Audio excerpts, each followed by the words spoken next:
नमस्कार. सातारा जिल्ह्यामध्ये अंमली पदार्थाच्या बाबतीमध्ये प्रचंड प्रमाणात वाहतूक होते, कंझम्पशन केलं जातं. याबाबत जिल्हा पोलीस अधीक्षक माननीय Tushar Joshi sir, upper police अधीक्षक वैशाली कडूकर मॅम, उपविभागीय पोलीस अधिकारी सुनील साळुंके सर यांनी आम्हाला गुन्हे आढावा बैठकीदरम्यान धडक कारवाई करण्याच्या सूचना देण्यात आलेल्या होत्या.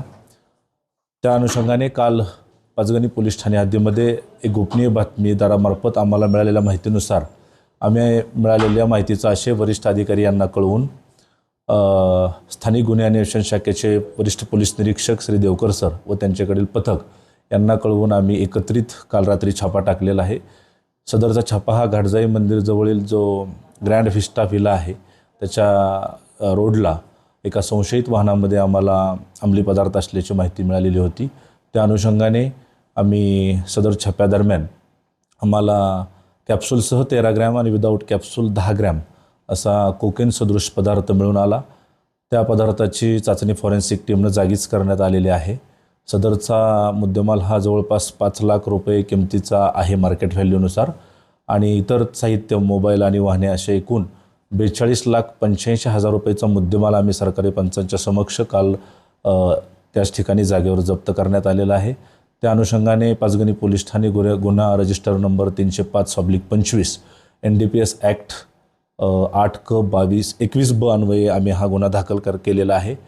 10 संशयित इसम आम्ही अटक करण्यात आलेले आहे. सदर इसम यांना आम्ही मान्य न्यायालयात हजर करत आहोत आणि पुढील कायदेशीर तपास करत आहोत. सगळे इसम जे आहेत ते कुठल्या शहरातले? सगळेजण जे आपण संशयित ताब्यात घेतलेले आहेत ते मुंबई शहरातील आहेत. त्यातील एक गुन्हेगार हा रेकॉर्डवरचा गुन्हेगार आहे. त्याचे इतर साथीदारांचा आम्ही रेकॉर्ड चेक करत आहोत. याची पाळेमुळे खणून काढण्यासाठी स्वतः माननीय SP सर, ॲडिशनल मॅडम आणि LCBचे PI देवकर साहेब असे आम्ही एकत्रित पथक करून त्याच्या मुळाशी तपास करणार आहोत. या अनुषंगाने मी पाचगणी परिसरातील सर्व नागरिकांना, जनतेला आव्हान करतो आहे की 31 डिसेंबर आता जवळ येऊ घातलेला आहे आणि आपल्या सुंदर स्वच्छ अशा पाचगणीला, पर्यटन नगरीला या विळख्यातून वाचवण्यासाठी आपल्याला मिळालेली माहिती ही पोलीस दलाला तात्काळ द्या. त्या अनुषंगाने आम्ही सर्व जे प्रायव्हेट विला, बंगला, हॉटेल चालक आहेत या सर्वांना आम्ही एक नोटीससुद्धा इश्यू करतो आहे की अशा पद्धतीचे काही तरुण अंमली पदार्थाची वाहतूक करून हॉटेलला, विलाला मिळून आल्यास यावर आपलाही स्वतःचा निर्बंध असावा. याप्रमाणे आम्ही त्यांना नोटिसीद्वारे BNS 168 नुसार त्यांना सूचना करीत आहोत. आणि पाचगणीतील नागरिकांनी आवाहन केलेलं आहे की आम्हाला याची माहिती आपणापर्यंत आल्यानंतर तात्काळ कळवावी.